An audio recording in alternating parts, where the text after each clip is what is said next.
Congressman Ribble, thanks so much for sitting down with us. It's great to be with you. Thanks, Will. So for people down here in Madison who might not have a good sense of what the 8th Congressional District is like, how would you describe it? Well, it's changed. I mean, it is clearly shifted a bit to the right, like a lot of rural areas in Wisconsin. You've got Democrat strongholds in the cities of Appleton and Appleton and Green Bay, and some up in Door County, Wisconsin. But everything else is very rural, so it's a pretty bright red district. I think President Trump won it by double digits last election, and so it's a pretty red, it's pretty Republican place. And so the retiring representative right now, Mike Gallagher, what kind of politician was he? He was a really good one. I was very proud of Mike Gallagher and his work. He's a very pragmatic guy. He's a very likable man.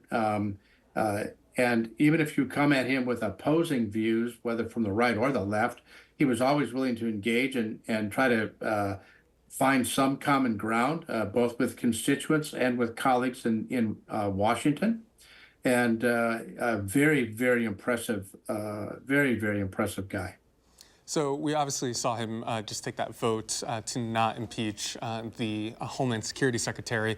And he's always been kind of this term limit guy in the U.S. House of Representatives. But from your perspective, why do you think he decided to step down now? Well, I actually think you don't make a decision like that in 2 or 3 days. You don't make a decision like that based on a single vote or a little bit of heat that you get from constituents. Um, my guess is that this decision was made weeks or months ago, and he had determined early that he would be announcing sometime early in February to give primary candidates, particularly Republican candidates, a chance to raise some money and be ready to campaign in the fall. There was no need for him to announce earlier, but I think waiting much longer would have hurt the chances of a Republican to win up there. And so I think he made the choice based on that. I personally don't think the Mayorkas vote had anything to do with him announcing that he wasn't going to run again. So I've also heard anecdotally that he's been considered kind of a rising star in Republican politics, a possible contender to face Baldwin, although he passed on that, maybe a possible gubernatorial candidate for Republicans. What do you think the future for him will be? I think just from my personal relationship with Mike, and I consider him a good friend of mine. Mike has a real interest in foreign affairs, international policy. It's what his PhD is in. And I think he wants to engage in that space in government. So it wouldn't surprise me if he became a contractor for the Department of Defense or work at NSA or something like that, someplace where he can use his intelligence bona fides to help the country in that regard. He may come back and run for something at some point. He's a young guy. He's only 40 years old. And so, but I think with young kids, he's looking for a more stable calendar and schedule that you don't get if you're an elected official. You can certainly understand that.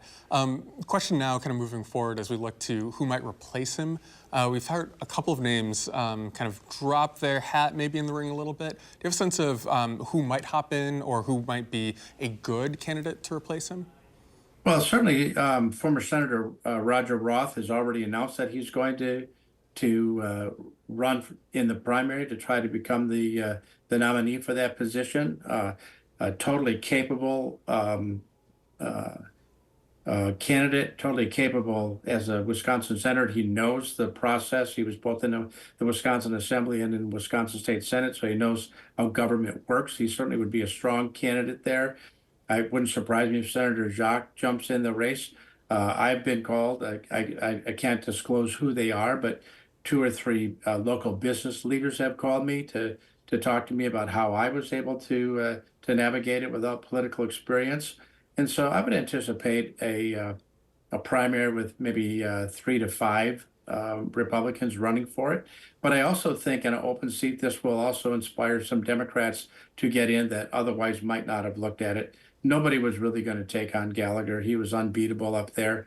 And so, but now with the open seat, there's an opportunity for a Democrat, particularly if Wisconsin primary voters up there in the 8th pick a very hard, mega type of candidate that's just fully kind of in bed with Trump, I think that could open up a pathway for a Democrat to run a very competitive race.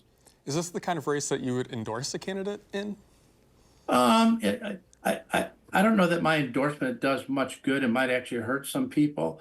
And so, if a particular candidate called and asked for my endorsement, I certainly would be willing to talk it through with them. I probably would be unwilling to endorse somebody if they would say, I would vote for Donald Trump even if he's convicted. That's a red line for me. It, I'm not going to support anybody who would support a felon, So, but we'll wait and see what the field looks like. Now, there's another open seat that we've been kind of looking at to see what Republican might run in it. That's the Republican challenger for Tammy Baldwin this time around. What would be kind of the better gig or the better race for a Republican kind of mulling these runs? Would it be an easier time running in the 8th Congressional District versus running against Baldwin for U.S. Senate? Oh, way easier. It's almost impossible to take out an incumbent. I mean, it can be done. Ron Johnson defeated Russ Feingold, but that is super rare. I mean, super rare. And so it would be way easier to win a congressional seat in an open race than to try to take on an established incumbent. And Tammy Baldwin, whether you agree with her policies or not, she's well liked around the state. She's well liked up in Green Bay.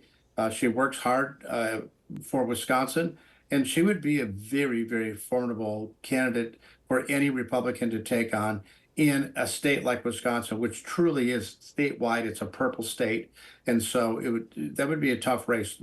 It can be won depending on what happens at the top of the ticket. If I'll tell you right now, if Nikki Haley was at the top of the ticket in the fall instead of Donald Trump, Tammy Baldwin would be beatable because Nikki Haley would win Wisconsin big. Donald Trump might win Wisconsin, if he does even win it at all, by just a few thousand votes. So there's not going to be any pull through with Trump to help any of these congressional seats. Interesting, fascinating insight. Congressman Ribble, thanks so much. Hey, it's good to be with you, Will. Thank you.